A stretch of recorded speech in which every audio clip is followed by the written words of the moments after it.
So it's a good Okay. section, everyone. Stay tuned. Uh, Okay, I'm okay. leaving for you both, and I'll come back later. Thank you so much. hmm So let's kick it off. Hello, good morning, good afternoon. I'd say good something to every one of you. My name is Daniel Stange, and I have with me It's Christian Szandor Knapp, and we are both going to try something completely new today. Yes, indeed, because it's ourselves and our Salesforce careers, and we will go into details about that in a little bit. But just let us get in the mood for that. So let me switch to the slides to give you a rough overview what we're going to do. If you are actually curious about starting a career in the ecosystem, this session is definitely for you. If you should already know us, we will not be doing the typical thing, and we will not be talking about tags, tag or triggers. But this time it's about our passion for the platform and how you too can share in Salesforce success. You might have wondered what or who Hegel and Hobsbawm are, and we will cover that in a few pictures. We both, Szandor and I, had everything but straight careers. So how did we get from the humanities and almost no business background at all to giving you advice about Salesforce careers? That's the big question. So then high time to focus on what is most important here, you and Salesforce, and that's a big love. Maybe you're looking for a career change, or you're an employer and want to get the right people on the bus. We will address both sides of that and conclude with a few tips. But first, who is this Hegel anyway? And we'll ask the expert, and that is Szandor. Thank you, Daniel. Of course, you have wondered who Hegel and Hobsbawm are, and here are their pictures. Hegel was a philosopher, and Hobsbawm was a historian, and they both lived about 200 years apart from each other, and both were real trailblazers in their respective fields, philosophy and history. What's their common denominator? I'm really glad you ask, because in 1821, Hegel had no clue about Salesforce. And in 2008, Hobsbawm had also no clue about Salesforce. And in 2014, Daniel and I had also absolutely no knowledge, zip, nada, nothing, niente, in terms of Salesforce. And if we go to the next slides, we'll see, if you look at my picture or graduation philosophy on the left-hand side, I usually am remembered and reminded of all the people, especially my parents, of course, who said, how are you going to earn your living? And my answer was, not with philosophy. What I'm trying to say is I did not plan any of my Salesforce journey. It sort of just happened. What I did plan and complete was, as mentioned, a degree in philosophy. And then I found myself all of a sudden talking at Germany's biggest technology fair on Salesforce.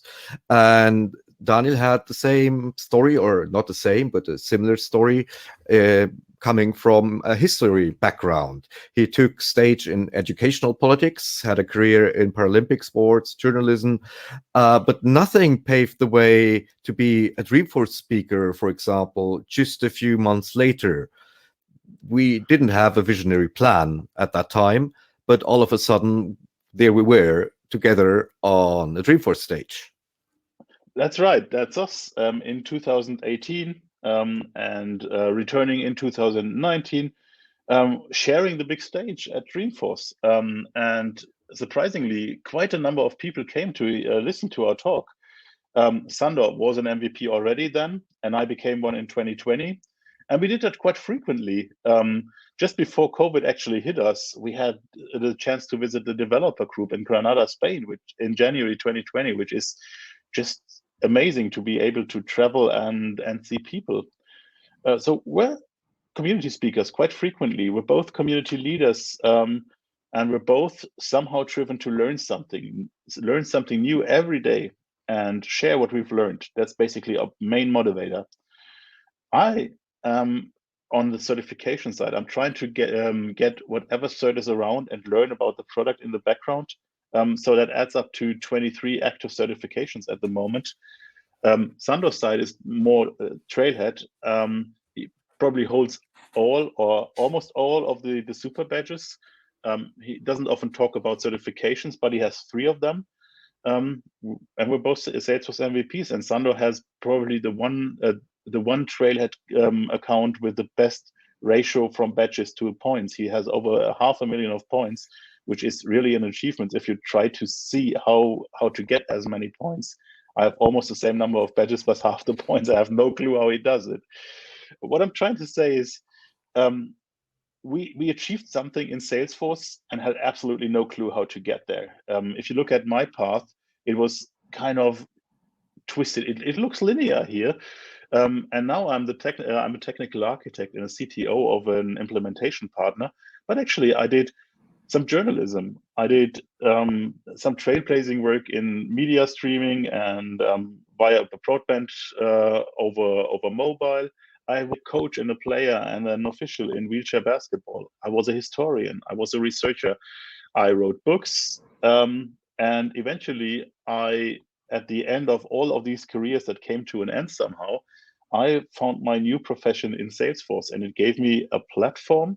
I was always interested in tech, but I wouldn't like to do the low-level coding. So Salesforce presented me with a platform that didn't require me to have the low-level coding around the database, etc., but also just build ideas. And that's how I became a person in the Salesforce ecosystem, ending up to be an educator. You can see me with Don Robbins here, and Szandor also has a comparable story. My first org, by the way, was Winter 15. I created it in October 2014.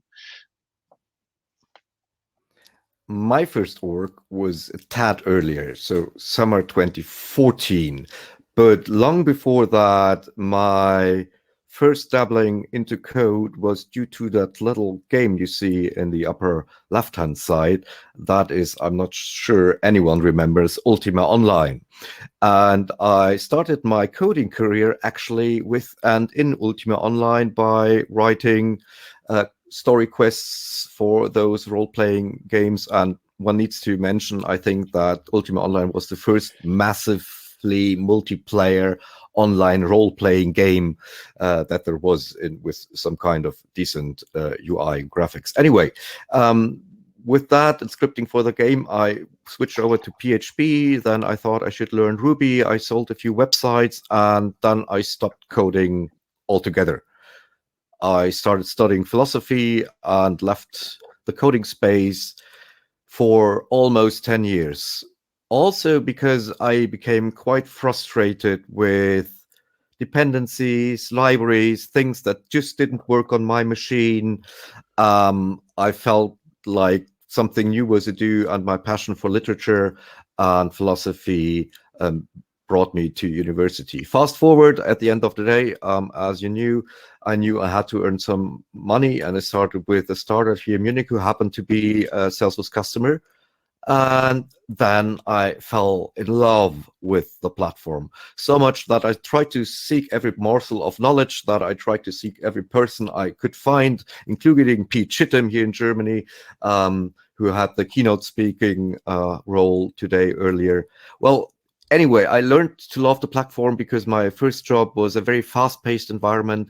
We did everything in Salesforce, and it was amazing how easy it was to see how to get from idea to happy users without a lot of setup and a lot of coding and a lot of tooling. Also, it was like, go to your browser, do something, and make users happy. And that's an awesome feeling.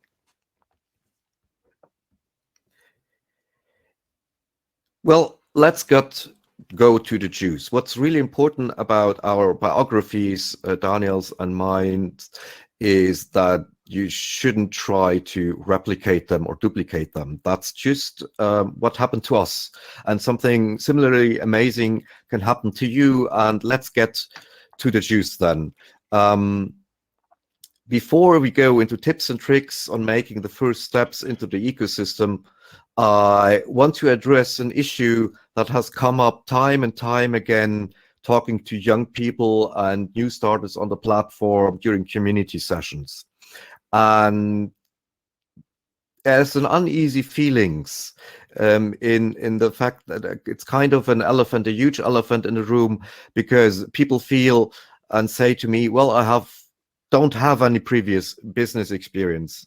I'm not even talking about Salesforce experience. I'm talking about having seen a business from the inside and from top to bottom. And let's be honest to yourselves and ourselves, if you haven't done that yet, it's a challenge. It's the bespoken elephant in the room. And as we all know, one cannot eat an elephant at once either. So what do we do? And my suggestion is, okay, since you don't have a business, invent one. Invent a company, maybe even a software as a service company like Salesforce, and think about what product are you selling?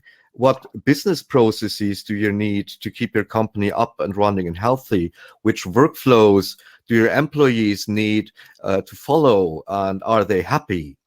And think about things you would like to know about CEO, like how much money am I making this month compared to last month, for example, or how is my effectiveness increasing in comparison to last year? And as soon as you have a clear picture and vision of a business that you run as a CEO and control, go to Trailhead and learn.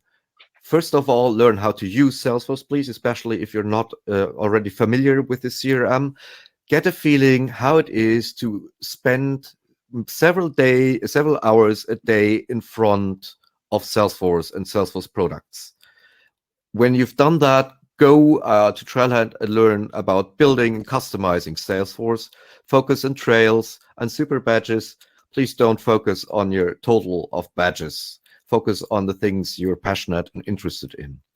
And once you're done and have a few super badges and took a few real challenges on Trailhead, then build your Salesforce business and think of that's really important, several business units, several users, and especially roles, because that's really important for details like sharing and data governance. Don't rebuild Trailhead, right? Build your own company. This is the most important thing here in order to get a feel and a grip for Salesforce, especially if you have no previous user experience as in a business role. That being said, there's another elephant in the room, and I'm so happy Pete Chittum covered it as well today in the keynote. Usually people come to us and say, well, I also have no connections. And this is where Salesforce and Salesforce ecosystem and the Trailblazer community excel at and are unique in the way that no other big enterprise company has such a live company. For you in Pakistan, that means you too can go and look up your local community groups. You have 10 of them, developers, women in tech, admin groups. They're live and active and well. I know Corona made it difficult to join in person, but you can still join remotely and many more formats at that. So this is really important to cover, that there's the official Trailblazer community spot for you locally as well, but there's also so many areas where you find the Salesforce community that is not Salesforce, like the Salesforce Ohana Slack. Well, okay, Slack is now Salesforce, I'm sorry, but there's also Salesforce on Discord, there's Salesforce on Reddit, and the community is really amazing and everywhere and really, really, really, really helpful. So let's get to a point where that we get asked very often. I don't hold a computer science degree. How can I get into tech? And the answer is Salesforce is for you, even without a technical degree, because the Salesforce ecosystem offers many different roles in the jobs, like business analyst, admins, architect, designers, developers. These role names might or might not speak to you, but the thing that is true about these roles is most of them, And let me repeat it, most and of the roles, the majority of it don't require coding skills. It's not that you have to code on Salesforce, right? In most of the roles, you don't. And the opportunity for jobs in the Salesforce ecosystem multiplies by clouds and products. Nobody can, at the current time, nobody can know all of the Salesforce products really well. So if you focus on one of the product and dig into your role where you could probably do without coding skills, this might be your spot. And there are hundreds of them because the combination of roles and products creates hundreds and thousands and probably tens of thousands of opportunities. And if you hold a degree, but don't hold a technical degree, you still have a lot to offer. We get into detail a bit later on that. But higher education gives you the principles and the foundations to excel in a Salesforce job. And the most important thing, and Szandor already pointed at that, is that Salesforce, as one of the leaders in open access to their products, makes it really easy to get you on the bus, because the entry barrier is really low. You can join Trailhead, which is one of the most unique learning experiences. There's in the open community, in parts founded by Salesforce, still open for you. You can get a developer org, and most of the Salesforce products have free licenses in this developer orgs. Free, open for you to get one today, get another one tomorrow. It will be free and it will be yours for all of the time. Documentation doesn't require a purchase, doesn't require a login. Well, it does with the Trailblazer Me identity probably, but if you don't have a login, if you don't purchase anything, you still get full access to the full documentation and all the stuff that you need to get started. So if you want to learn something new, Salesforce, I don't want to repeat the cheesiness that I did in the beginning, but if you want to learn something new in technology, Salesforce really is a match made in heaven. I'm really meaning it, because it's open. It's almost free to get started for most of the product. So you might say, I'm not even anywhere near the technology track in my studies. Are you really serious about Salesforce is really for me? We're making a joke here about all the yada studies, and we call it something studies. Nasty. If you feel offended, please beat us up later and give us your point of view. We both went to yada studies, so me in particular, so I know what I'm talking about. I promised I'll say a few more words on what higher education taught you, if you have a whole university degree in English or yada studies. Higher education enables you to really understand, get to the core of things, analyze what you see, do some research, find sources for everything, and solve problems. And these are skills and techniques and methods that can be applied to almost everything that solves problems, including business problems, right? Next, what you learn at university is effective communication. Present your point in a structured way, make your point, convince others probably of your point, but basically you learn how to squeeze a lot of information into just a few words that you have to say, and bring in hours and hours of reading into 5 minutes talk. Most important, it's not about speaking, it's also about asking, and asking questions is key in consulting. And if you learn how to ask questions until you're satisfied with the response, you already have one of the crucial things to get to users' requirements or business problems. Next, in academic life, constant learning and constant upskilling is key to be on top of your game.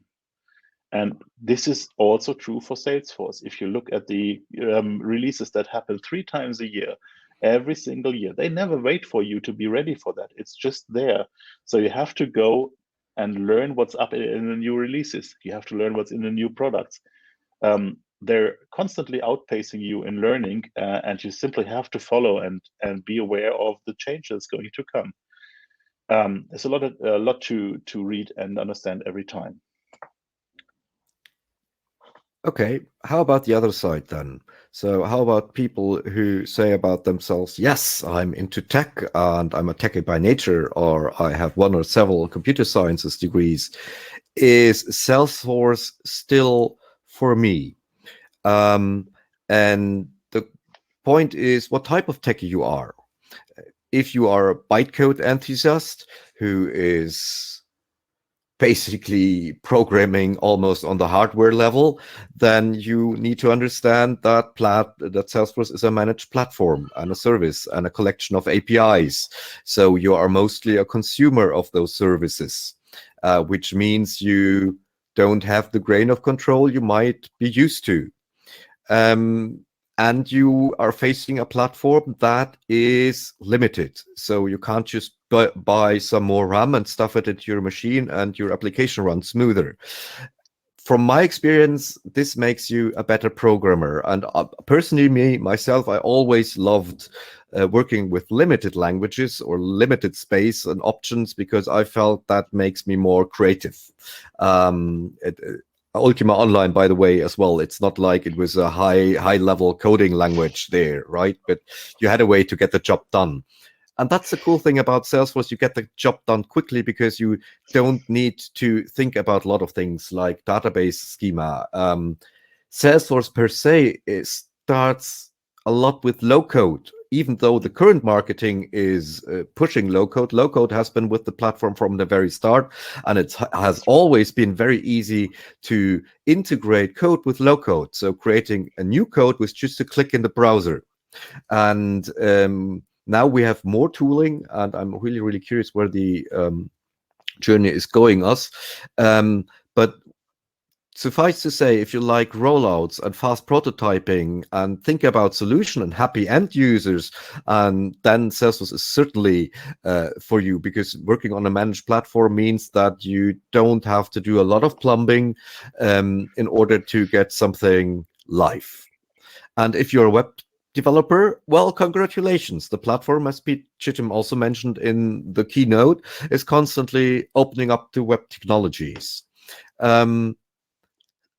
That being said, again, Salesforce is a managed platform, so you will not be using everything you are used to from a web development perspective, because Salesforce takes care of one very and fundamental aspect of every enterprise in technology, that is security. So in order to provide a secure environment in our browsers for everyone, not everything works as you might expect. And that's as technical as we will be getting here today.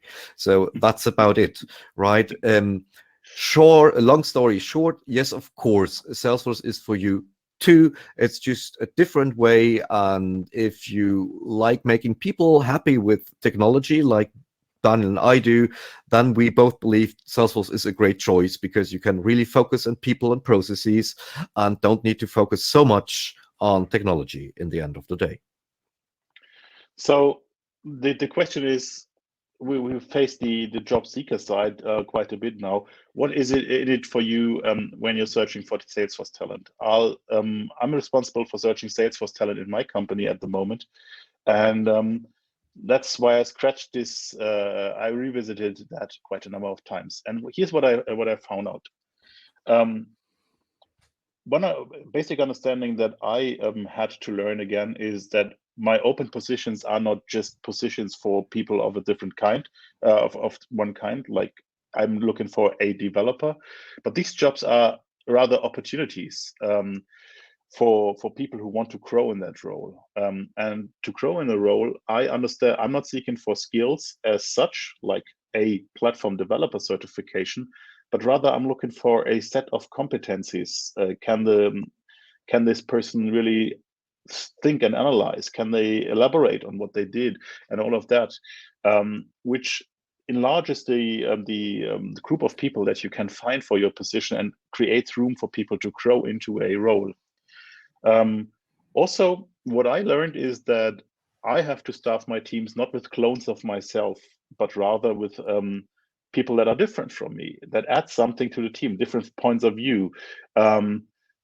If you could see the behind the scenes conversations I have with Szandor, we more often than not disagree on points, but we exchange the arguments why we disagree, and this is crucial for teams as well. So opposites often add more value to your team and your product than more of the same. That's what I want to say. How is it possible to start look in a different way for talent. First, and most obvious thing, look around in this room, in this virtual room, look around in the room with you. Which people are there? How are they? You can also create new rooms by joining your local meetings, as we said. It doesn't have to be real local in-person meetings. It can be virtual meetings as well. And wherever you're presenting your case as an employer, encourage applications from different walks of life, differently skilled candidates. And by encouraging differently skilled candidates, it's not enough to say, yeah, if you don't hold a degree like this and that, we're open for you as well, please apply. You also have to showcase that you really provide careers, right? If your team photos just have men on the roster, you're not likely to get applications by women because they don't feel represented in your company. They just see the group of men and say, okay, where's the women? Don't they have any women? And you can see you can imagine that this is the same for all kinds of different approaches that people might have. Diversity has to be in your messages and the thing that you carry out to the market and showcase. That's the one. It's obvious, but it's the one message that I have for you. People have to find themselves in your company before they join. Otherwise, they won't apply. So let's wrap it up. We talked a lot about our biographies, and we talked about how we came to where we were. Is it going to be the same for you? Most likely not. But still, you can try and take your first steps or your next steps. And the first place to start, obviously, in every Salesforce talk, we point to Trailhead. But Trailhead is not just badges, it's also about the community. There are the Trailblazer groups, like the Release Readiness thing, the Release Readiness group, run by one of the most crucial persons in the Salesforce ecosystem, because she really encourages people to talk about the next release. This is where I start every year, not year, but every release. And I know Szandor has to do that as well, because he's a blog author about the release notes in German. So he's much more interested in that as well. And we can't say it often enough, because we're group leaders and we want people to join the discussion. Please find and join your local community group and be an active member there. Talk to people you didn't know, and talk to people that are not the same as you, because more of the same is always possible. More of other people is something that is really hard work for you to get involved to. I personally find it hard. Other people are more outgoing, and it's probably where I pass the ball back to Szandor. Thank you. No, I want to reiterate a little bit on the Trailblazer community, because please don't expect to visit two sessions and then get a job offer. That's not the idea behind that. It's about getting to know and growing your network. And you will get to know people face to face, and you will hear about their needs, sorrows, and joys even. And one of these days, somebody will remember you because you asked a question or did something or told something, and that's how it works, right? It's not an auto-employ button in communities, right? It's still your job to mingle. We have a step 3 here, which is keep on learning something new every day. Daniel and I went beyond our sweet spots today by doing a talk that is not technical oriented. And we usually found we talked a little bit too much about ourselves, but once again, we feel uneasy talking about ourselves, first of all. And second of all, it's not about ourselves, it's about you and what chances and opportunities and talents can give you the opportunity to grow a solid Salesforce career. I think we haven't talked enough yet, and maybe we should do that in another talk about knowledge management. So how do keep up actually? Is it possible for one person? Do you need a team of persons, or do you need several interconnected brains that are wired? I don't know, but that's certainly a topic I'm interested in, and you should be interested in keeping your eyes open, because Salesforce is buying new products several times a year now, it seems. So maybe a product that you are using and are really passionate about is already in there, and then you can immediately share your experience. Last of all, be a mentor and be a mentee. Don't only ask questions, answer questions as well. Ask for feedback and offer feedback, especially if you took the chance to maybe present at a local developer group on your favorite Salesforce topic. So the essence actually is make your connections, know what you can offer, and be confident about it. That's something I can say often enough. And we're having a hard time talking about ourselves, but being confident about it is another thing. Know what you can do, and basically be curious. Be curious about what is not exactly in your sweet spot. We can't repeat that often enough, because this is where we draw new ideas every day. And with that, we'll open it. Oops, I forgot to switch the slides. With that, we're opening up it for you. So first of all, thank you for joining. The first mixing it up, it's the first time to mix the slides. It's good that it comes at the end of the presentation. Thank you for joining. Thank you for being with us. If you have any questions, shoot them to us in the chat. I'm not sure if you can unmute yourself or request to unmute yourself, but we also would like to hear your voices and see your faces if you'd like to chat to us. So thank you again, and here's for your questions. Thank you.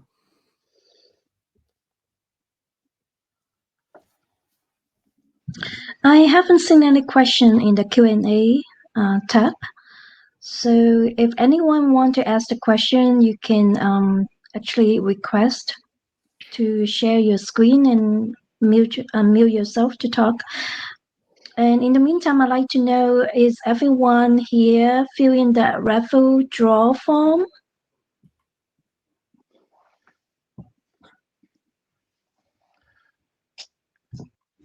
So if you didn't join the raffle, you can still do. There's a comment from Mark, which is probably worth adding to the recording, and he says, as a community group leader, I have noticed that there is as much demand for sessions covering non-technical topics as there is for technical topics. There's a huge demand for sessions around themes relating to soft skills, career planning, and etc. And that's basically that's really true. One, your community groups are looking for presenters and are looking for content. If you can offer to present something, bring it up.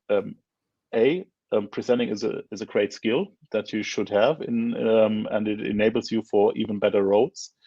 B, it helps the community group leaders, because we're always looking for content in our group meetings, and a presentation that you prepare is a presentation that I don't have to prepare, and that's a good deal for both of us. If your topic is non-technical, no problem. Most of our members are non-technical people, or people who probably know how workflow rules work, but probably don't know how good presentation skills work. So this is a room to practice. Thank you, Mark, for that comment. Even there, you have the Speaker Academy. So there are people in the community who teach you how to speak and present with really great courses. And we didn't mention one elephant. I mentioned, well, there are 10 Pakistan the Salesforce local groups already, but Pakistan is a huge country. So what do you do if there's no local community around? Well, first of all, we're still in Corona and remote time, so you can join one of the other ones. But the very first thing you can do is found one yourselves, right? If you have one or two people who are interested in Salesforce or working with Salesforce, you can sign up and become a community group leader for yourself. Yeah. And especially things you can do in the ecosystem. Obviously, you can get a good job and earn decent money with Salesforce skills, but that's not really my motivation. My motivation was a lot geared toward the community, about people I can speak to and meet people and share ideas. Dreamforce is around the corner. Yes, I'm getting a little nostalgic because no, it's not an in-person event, and I will not be sleeping in cramped rooms at overpriced rates. But still, I'm looking to see how the future of Salesforce community looks like if we stay remote all of the time. We haven't had the chance to meet in person yet here in Munich, in Germany, for our developer group, and we'll still continue to do our work remotely. At the one hand, it's great because we are getting traction from all over the world, right? Everyone likes to join our group sessions. And on the other hand, I miss seeing and engaging with my people in one room. Yeah, drinking a non-virtual beer is something. Having food or it's not about drinking beer. I mean, somebody probably people might be offended by drinking alcohol at all, but having food and drinks together is something that's also a part of communication and an important part of an in-person meeting. I wouldn't underestimate this, because having food together and sharing a bit of chit chat starts connections as well. The great historian and cultural studies guru Homi K. Baba had a large talk about food and communication, and he attended conferences for the food only, I can tell you. So if your prestige allows, mingle in the lobby and just have food. Any more questions or any more comments that you would like to make? Anything that you could share to the audience watching the real life, probably even.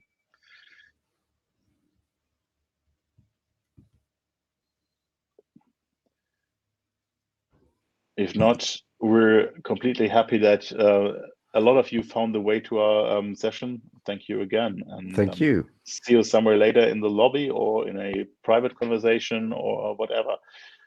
At least for the closing keynote, and good luck for you to win something in the raffle.